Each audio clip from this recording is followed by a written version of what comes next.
সেলাই কাজে যদি আপনার আগ্রহ থাকে তাহলে এই বেসিক সেলাইগুলো আপনাকে জানতেই হবে। প্রথমেই কাঁথা সেলাই, যেটা জাতীয় সেলাই। তো প্রথমেই কাঁথা সেলাইটা আমি দেখিয়ে দিলাম, এটা তো আমরা সবাই পারি। এরপরে ব্যাক সেলাই বা ব্যাক স্টিচ। জাস্ট কাঁথা সেলাই দিয়ে আমরা পেছন দিকে এটা যতটুকু গ্যাপ থাকবে সেই গ্যাপটা পূরণ করে আবার সামনের দিকে অতটুকু গ্যাপ সামনে আগাবো। তো এইভাবে মূলত ব্যাক স্টিচ বা ব্যাক সেলাইগুলো দেওয়া হয়, খুব সহজ। এরপরে ব্যাক সেলাইটা দেওয়ার পরে আমরা এখানে নিয়েছি ডাল সেলাই। তো ডাল সেলাইটা জাস্ট এইটাও কিন্তু পেছন দিকে ঘুরিয়ে ঘুরিয়েই সেলাতে হয়। একটা সেলাই দিয়ে আবার পেছন দিক থেকে একটু সামনের দিকে নিয়ে যেই সেলাইটা আমরা দিয়েছিলাম তার মাঝ বরাবর সেলাই দিয়ে শুধু আগাতে থাকবো। জাস্ট এইভাবে আমরা ডাল সেলাইটা দিয়ে নিতে পারবো।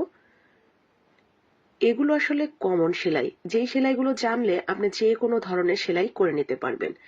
এরপরে চেন সেলাই, এটাও বলতে পারেন জাতীয় সেলাই।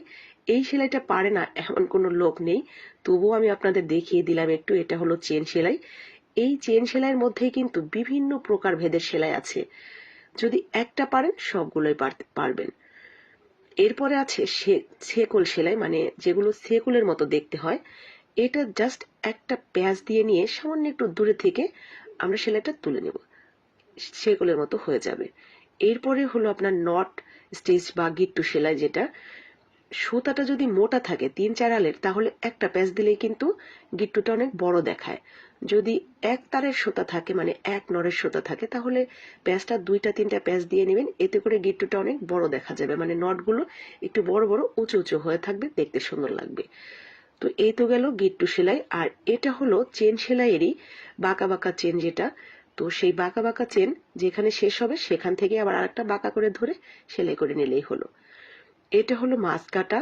তো মাছ কাটা সেলাইটাও খুব সহজ। দুই পাশে থেকে জাস্ট সুতাটা সুইয়ের মাঝখান দিয়ে, আপনার সুতার মাঝখান দিয়ে সুইটা উঠিয়ে নিলেই হয়ে গেল। আর এটা হলো বোতাম স্টিচ।